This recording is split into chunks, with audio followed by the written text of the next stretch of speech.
Hey guys, Damien here again. A few more reviews. Justice League Dark, number 9, the first issue of a Jeff Lemire run, which seems like it should be exciting because of Jeff Lemire's great work elsewhere. These are more like my thoughts than my reviews. I'm not a thorough reviewer. Flash number 9 and Flash number 8, I read them one after the other pretty quickly. And I also wanted to talk a little bit about Danger Club 1 and 2. I picked these up because some other people were saying good things about them. And still have that habit of looking over at my microphone.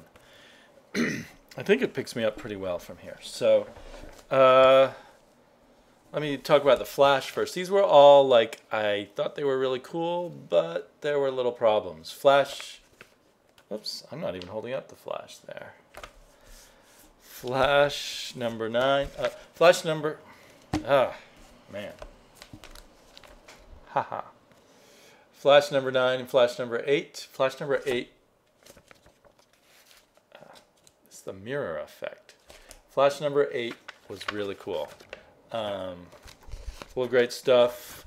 As always, as people often point out, the art is fantastic. Francis Manapul and his regular co-writer and colorist. Brian Buccicello, I don't know. They do a marvelous job. It's always interesting to see what they're going to do next with the artwork, how they're going to lay things out. It reminds me of the fun of reading The Spirit, with Will Eisner, where you never know what he's going to do next with the layouts. This is the kind of book that definitely makes me not want to read things digitally, but get the magazine and see how it looks. So this one was a lot of fun, and we found out a lot about the Speed Force, which gives the Flash his power. Apparently, I don't know if that's new or an old idea, because I really haven't followed the Flash in ages and ages and ages, and I never did more than pick up the occasional Flash before this. So the New 52's definitely got me into the Flash.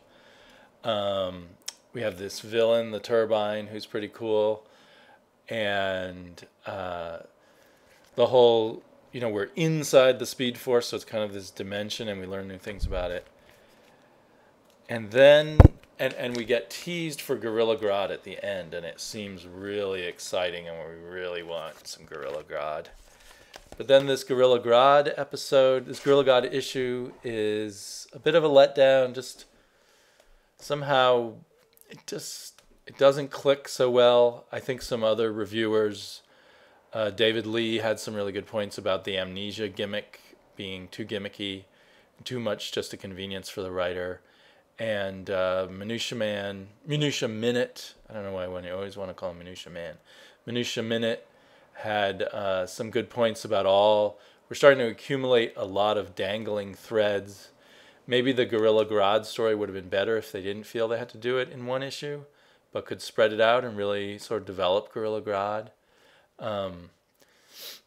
Even beyond the amnesia, which I guess I kind of accepted until hearing David Lee talk about it, was the problem with kind of all the good gorillas who wanted to help the Flash and everything, and that just seemed forced or just done too quickly, perhaps.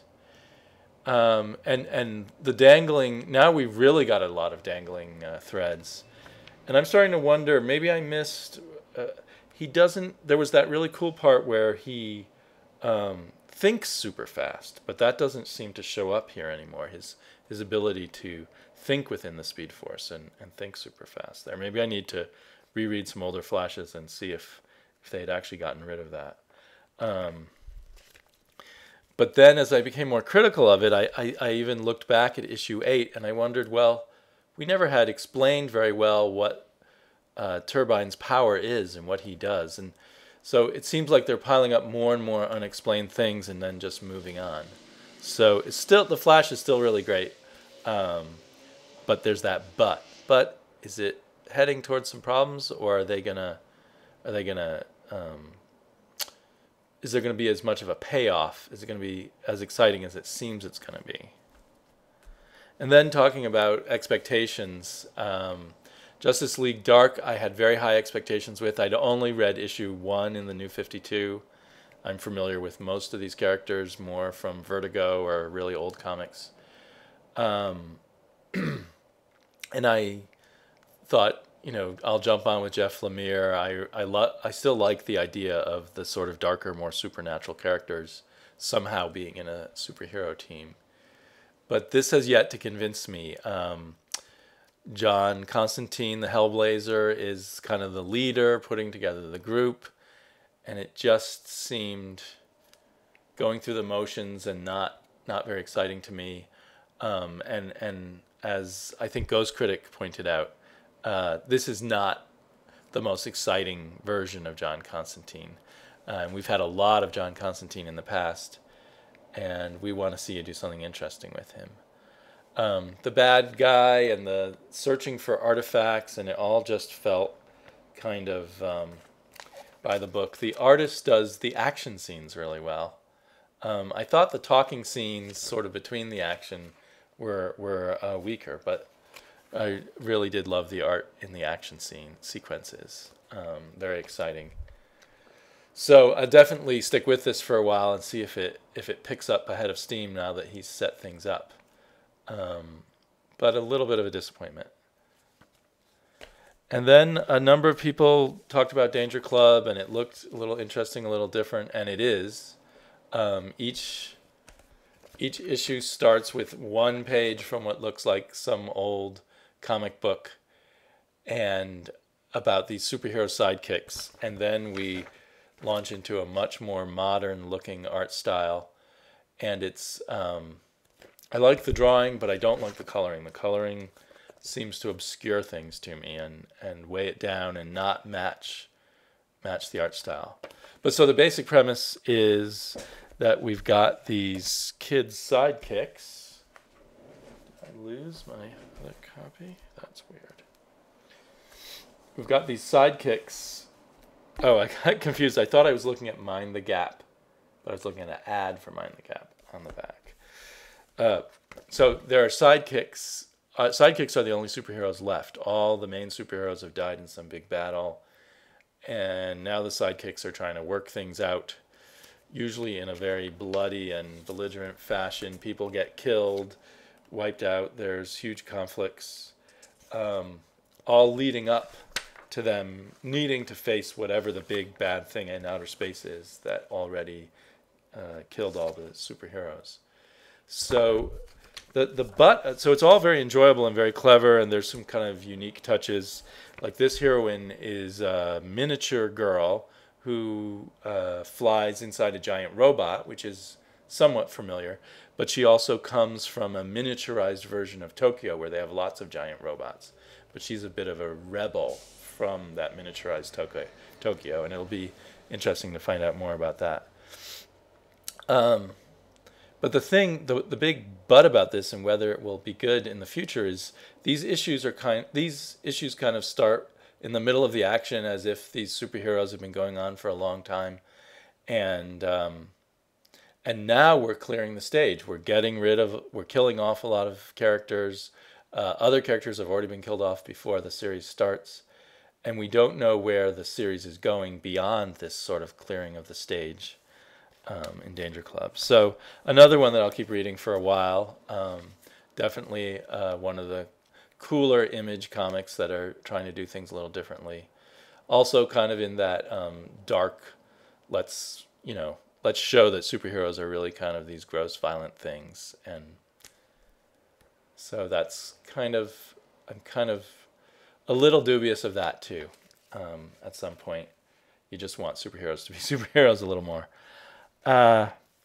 Also, I've been watching lots of videos still, and I wanted to mention two more YouTube comic book people that I've really been enjoying. One, and I'll put the links down below. One is Edward2962, and he's been doing it a long time, and I've been kind of looking through his backlog of videos, and I enjoy his reviews, and I really enjoy the more almost like little essays or explorations of different issues he does, like when he talks about the difference between Marvel and DC, or he looks over an old comic book or an old comic book series and discusses it. Has a great discussion of Black Lightning. Does a really cool little retro review of old Lois Lane issue, things like that. So I definitely enjoy Edward 2962. And another guy who does really nice, just sort of short reviews of current comics is Sabu 186, and he must have named himself after Khazar's saber-toothed lion, Sabu. I think that's how you say it. I'm not even sure how to say Khazar or Khazar or something else. When I was a kid, I always called him Khazar. That's what I thought he should be called. Then I've heard other people call him Khazar. Anyhow, thanks for making it to the end of my video. If I get a chance over this Memorial Day weekend, I hope to put up even more videos. I just need to now find time to read some books, depending on what my wife and daughter let me get away with. So, bye for now.